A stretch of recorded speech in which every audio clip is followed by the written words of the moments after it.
কর্তৃক গলা কেটে নির্মমভাবে হত্যার ঘটনা ঘটে, যা সারা দেশে ব্যাপক চাঞ্চল্যের সৃষ্টি করে। ঘটনার রহস্য উদ্ঘাটন ও হত্যাকাণ্ডের সাথে জড়িতদের গ্রেফতারের জন্য র্যাব তাৎক্ষণিকভাবে গোয়েন্দা তৎপরতা শুরু করে। সিসিটিভি ফুটেজ বিশ্লেষণ করে আমরা যেটা দেখতে পাই যে হোটেল কর্মচারী মোহাম্মদ মিলন মল্লিক ঘটনার দিন 1336 ঘটিকায় ভিকটিমের বাসায় প্রবেশ করেন এবং খাবার নিয়ে 1341 ঘটিকায় ভিকটিমের বোন শোভার সাথে একত্রেই বাসা হতে বের হয়ে যান।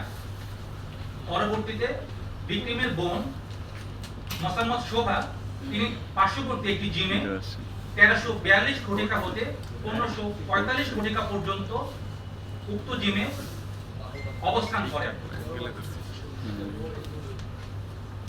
এবং উক্ত সময় ধৃত আসামি মোহাম্মদ মিলন মল্লিক পুনরায় দুপুর 1425 ঘটিকায় ভিকটিমের বাসায় প্রবেশ করেন এবং 20 মিনিট যাবত উক্ত বাসায় থাকেন এবং 1445 ঘটিকায় তিনি বাসা হতে বের হয়ে আসেন।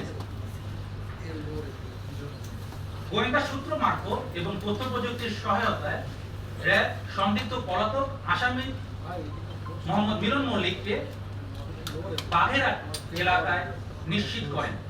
পরবর্তীতে র্যাব 3 এবং র্যাব 6 এর যৌথ আবেদনিক দল কর্তৃক বাগেরহাট জেলার সদর থানাধীন সিংগা এলাকায় অভিযান পরিচালনা করে হোটেল কর্মচারী মিলন মল্লিককে গ্রেফতার করা হয়। প্রাথমিক জিজ্ঞাসাবাদে গ্রেফতারকৃত আসামি মোহাম্মদ মিলন মল্লিক জানায় তিনি ভিকটিমের পিতা হোটেল কর্মচারী হিসেবে তার বিভিন্ন সময় হোটেলের কাজে ভিকটিমের বাসায় আসা যাওয়া করতেন। উল্লেখ্য, গত 7 জানুয়ারি 2026 তারিখে ভিকটিমের বাবা, মা এবং ভাই জমি সংক্রান্ত কাজে হবিগঞ্জে যান এবং হোটেলে কর্মরত অন্য 3 জন কর্মচারী হোটেল বন্ধ থাকায় ছুটিতে গমন করেন।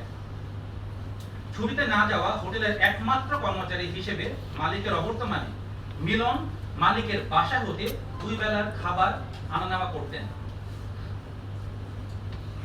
এখানে উল্লেখ্য, বেশ কিছুদিন ধরে মিলন ভিকটিমকে অনৈতিক প্রস্তাব দিয়ে আসছিলেন।